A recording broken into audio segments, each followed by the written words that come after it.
and welcome to Media Watch. I'm Matthew Laurenti, and today we'll be dissecting the biased behaviours of Channel 9's A Current Affairs. They talk about gang violence that should be concerning Melbourne citizens and a dangerous gang called Menace to Society.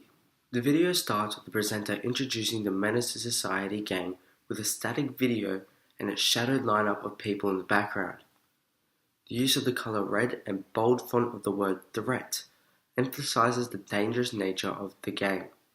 This gives the audience a preconceived idea of the gang before any information has been given. Is terrorising Melbourne. The Apex crime group is hell-bent on its carjackings, armed robberies and violent home invasions. And now there's a new threat to public safety, a gang calling itself Menace to Society. The Menace to Society abbreviation MTS only appears in damaged areas of one house where the party occurred.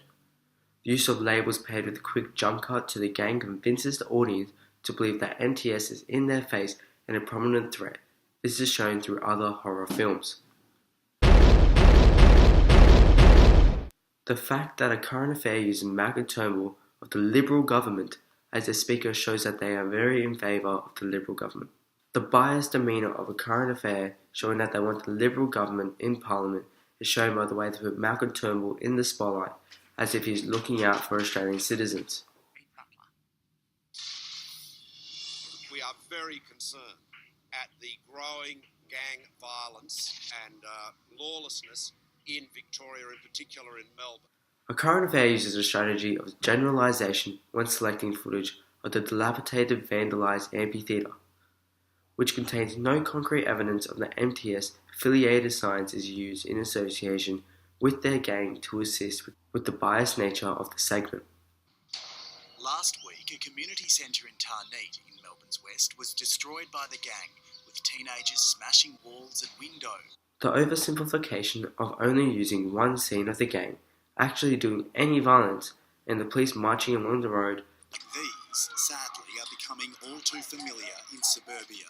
But now there's a Frightline group.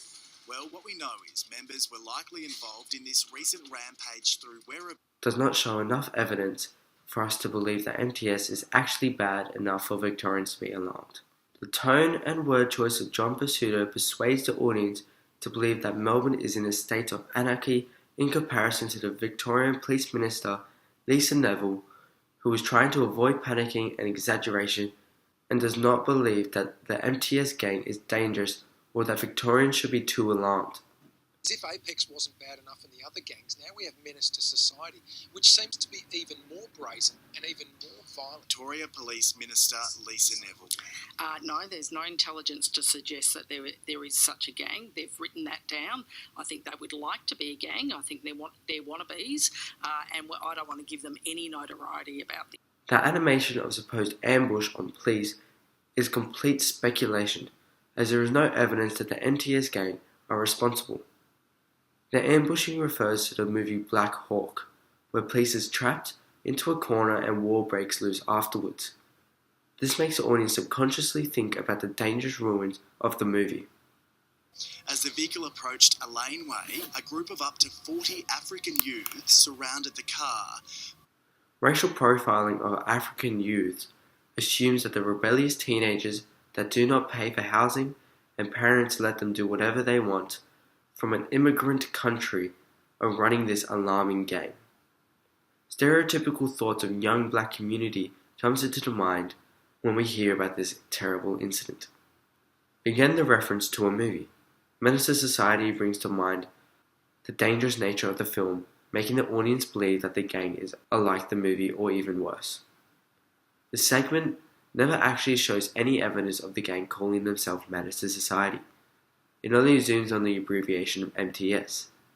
These parallels with the movie and gang, while it's only a movie, brings thoughts that the movie can be brought into the real world, creating fear and concern for ourselves and for the people of the area. Overall, A Current Affair has shown a biased attitude in many ways throughout the segment. This attitude gives false thought and feeling about the gang causing chaos. Thank you for watching. I've been your host, Matthew Laurenti.